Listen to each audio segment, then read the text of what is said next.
Hello and selamat datang and welcome to today's video and episode where we're going to make sauerkraut soup noodles. Yeah, I mean this is something that sounds perfect on a very cold winter day like today.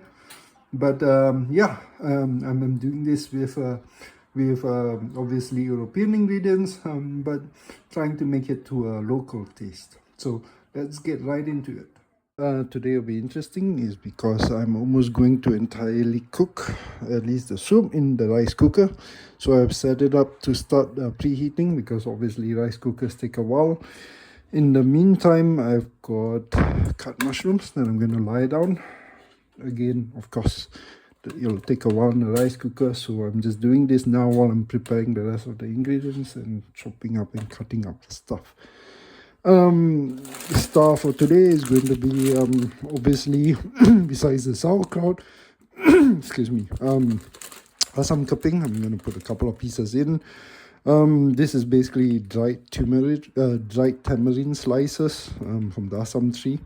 Yeah, obviously this is a Southeast Asian only ingredient, but I've tried to substitute this type of asam keping with tamarind, and there's a really good one that I use, especially for asam laksa. I've used it before. It's pure super thick black or super thick tamarind that comes almost like a black paste, and you can see it. Yeah, it's a bit fairly coated because I've used it, but it's basically almost in this black color because it's so thick. But that's the only substitute I found for this asam keping. But otherwise, I have asam keping, so I'm going to use it. I make it a point to make sure I stock this up whenever I go back home, at least to Southeast Asia or Malaysia. It'll be always interesting to learn what do you guys buy when you go back, or if you go back, or how do you use, or what do you use to substitute. So I'm just going to chop the rest of the ingredients while the mushrooms brown, and then we'll come back to this. So I had a technical issue, which means I am recreating this portion of the video while the mushrooms are a bit more done. So don't mind that.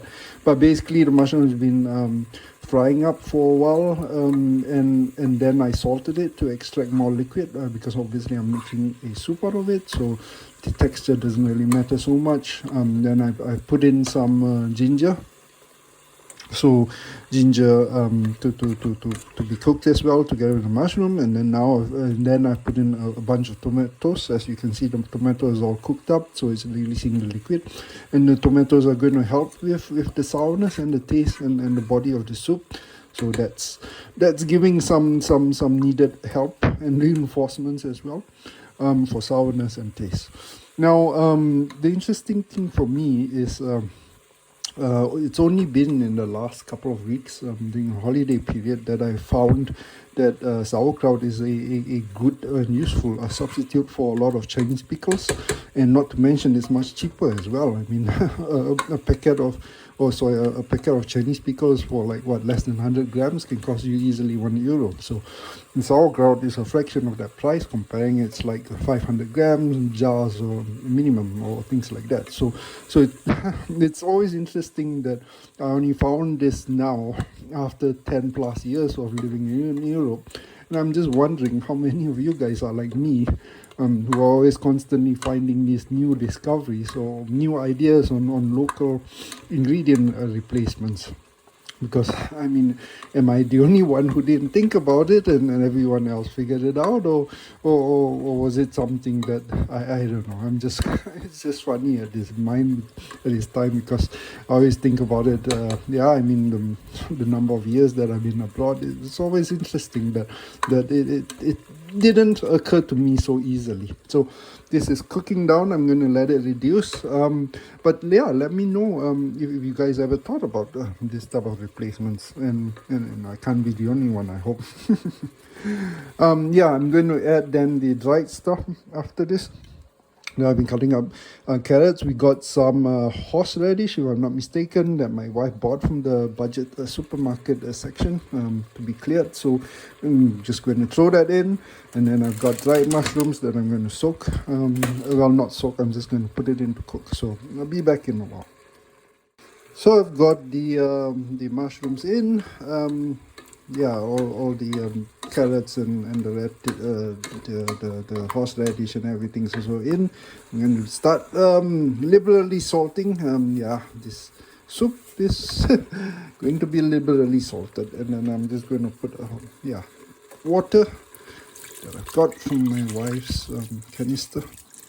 I'm just going to stuff it in and yeah, let this start to cook out. Yeah, the timer on my rice cooker has expired, so I need to renew it like a parking ticket because the searing function only goes for 20 minutes. That's the funny thing. But okay, so eventually it's going to be there. I've got some salt in. The mushrooms are going to cook. I can show you. And then we'll just slice this up, yeah, later up. So just let the mushrooms cook. I'm deciding what are the ingredients to put in, but I think I have enough stuff with the spinach and the sauerkraut. I think that's more than enough. I'm going to also wash up some asam cooking already now. So it's yeah, I forgot to do this. Don't mind me, so I'm just going to go with maybe 3, I don't know, something like that. So I'm just going to wash this up, 3 of this asam cupping, and I'm just going to pour it in. I am not too concerned about the sourness because of the sauerkraut. Today we'll use the red sauerkraut, which I'll introduce shortly. So that will be a bit more on the tangy side. That's why I've added a bit on the sour side to give it some kick. So just to show you that I'm starting with the seasoning at least, I've just put in some, as you can see from the green, some seaweed powder. I've also put in Sichuan pepper powder as well to at least start the seasoning part a bit. At this point, I don't presume it will taste like anything. But yeah, I need to add more water because yeah, it's still not where I would like it to be. So I'm going to do that in a short while. But yeah, I'm just adding some seasoning to the taste already. And that's what we're going to go with. Just also wanted to show that I've added in 2 bay leaves as well to make it more interesting. And I'm going to add up or increase my water to get it ready already because I want it to start boiling at least. And yeah, and then it'll more or less be ready for the sauerkraut, and that's almost right at the end. So yeah, so a bit of a status check to see where we were. So I've just put in the spinach. As you can see, it's been boiling for a while now. I've cut up the Chinese mushrooms into smaller pieces and added back in, and I flavored it. As you can see, I don't know if you can see it, the color is a bit dark. I've been using up some old bottles of cooking soy sauce, and now I'm putting Maggi sauce. I've also previously cleared up a bottle of Maggi sauce. So this is now ready, and I'm going to start putting the sauerkraut shortly. So yeah. And this is the sauerkraut we'll be using. They call it red coal or rote coal. As you can see from the title, I like this because it's not just sour, it's also sweet, and it's quite fairly sweet as well. So we're just going to throw in a liberal amount. I don't know how much, but yeah, let's just put in. Yeah, you can see I'm almost going to use half a bottle. So yeah, let's start with that first and see how the taste ends up. I might as well use some of the juice. That's also okay. And yeah. So I'm just going to stir this up, and then I'm going to start seeing how the flavor turns out. So just bear with me while I do that. So in the meantime, I've opened this brand new jar because I'm curious also about this one. It's called green coal, which is basically kale. And I just did a sneak test just to figure out what taste I'm coming up with. And it's basically doesn't taste of anything. So I'm putting this just only for texture. And I'm not using so much. I think we'll also put it on the serving table so you can add more texture, because I suspect this will do very well and very nicely in porridge to give you that type of Chinese preserved vegetable taste. And it has no taste, so it's probably very versatile. So I'm just going to test the soup and see where we are now. Yep, more flavoring.